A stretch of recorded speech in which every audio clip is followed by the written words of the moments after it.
આઝાદી તો 1947 માં બની. ડોક્ટર બાબા સાહેબ આંબેડકરે સંવિધાન લખવાની શરૂઆત 1935 થી કરી હતી. એને વિશ્વાસ કેટલો હશે કે આ ભગાડીશું નહીં ત્યાં સુધી રહેશું નહીં, અમે અંગ્રેજોને ભગાડશું નહીં ત્યાં સુધી રહેશું નહીં. એને વિશ્વાસ કેટલો હશે? 1935 થી આ બંધારણ લખવાની શરૂઆત થઈ અને બંધારણ લખવા માટે 7 માણસની નિમણૂક કરવામાં આવેલી. એક જ નતા હો, 7 માણસો અધિકૃત રીતે નક્કી કરવામાં આવેલા. પણ થયું શું? 2 વિદેશ જતા રહ્યા હતા. એકે રાજીનામું દઈ દીધું, એક આવ્યો જ નહીં. 2 દિલ્હી બહાર જતા રહ્યા. ટોટલ 7 માંથી 6 નીકળી ગયા, એક જ રહ્યા.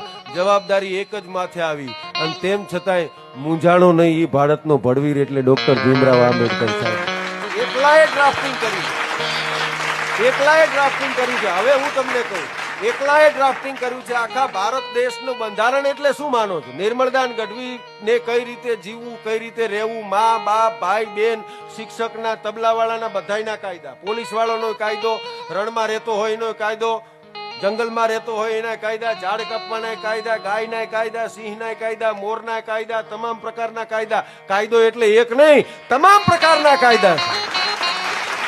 એ સમય હતો કે જેની અંદર મોચી જોડા સીવે તો એને પૈસા નહોતો મળતો. એ સમય હતો જેમાં વાણંદ દાઢી કરે એના પૈસા નહોતો માગી હતો. એ સમય હતો કે જેમાં તમે તમારા ગામમાં જ ધંધો કરી શકો, બહાર ગામ જાઓ નહીં. અત્યારે તો રહેતો રાજકોટમાં હોય ને અડ્ડો આણંદમાં ચાલતો હોય. એનું કારણ છે ભીમરાવ આંબેડકર. આ વરઘોડા કોઈ સમાજના, અમુક સમાજના વરઘોડા નતા નીકળતા. અત્યારે વાણંદ વરઘોડા કાઢે છે. એની પાછળ ડોક્ટર બાબા સાહેબ આંબેડકર નું આ સંવિધાન છે યાર. એ ખાલી તમારા એક સમાજનો નહીં, બધાયના સમાજનો છે. આ મરજી પ્રમાણે દરજી સીવેન રૂપિયા એની ઈચ્છા પ્રમાણે લઈ. દરજી માટે બાબા સાહેબ આંબેડકરે કાયદા લખ્યા. મફતમાં કોઈને વેઠ નહીં કરાવવાની, મજૂરી કરાવવાની નહીં. આ બધું એને લખ્યું. કોઈ એક માટે નહીં, ફલાણાએ આમ કરવું, ફલાણાએ આમ કરવું, ઢીકણાએ કોઈ એક માટે નહીં, બધાય માટે. હવે વિચાર કરો, જેને 3000 વર્ષ જેની પેઢીઓએ ગુલામી સહન કરી હોય અને તમારે પોતાને લખવાનું થાય તો તમે ઘડી કેમ ના લખો કે ભાઈ તમે હમણાં ઘડીક તારો વારો આમાં હતો, હવે મારો વારો આવે આમાં, તો એ વખતે તારો વારો આમાં આવવો જોઈએ. થાય કે ન થાય? તમારે બંધારણ લખવાનું હોય તો તમે બદલો માગો.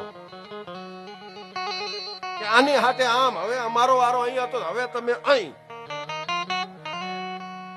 પણ સમતા અને સમાનતા કોને કહેવાય? ડોક્ટર ભીમરાવ આંબેડકરે કોઈના માટે એવું ના લખ્યું કે અત્યાર સુધી તમે અમને આમ રાખ્યા, હવે અમે તમને આમ રાખીએ. સાહેબ, આ બાબા સાહેબ આંબેડકરની સમતા કહેવાય, સમાનતા કહેવાય.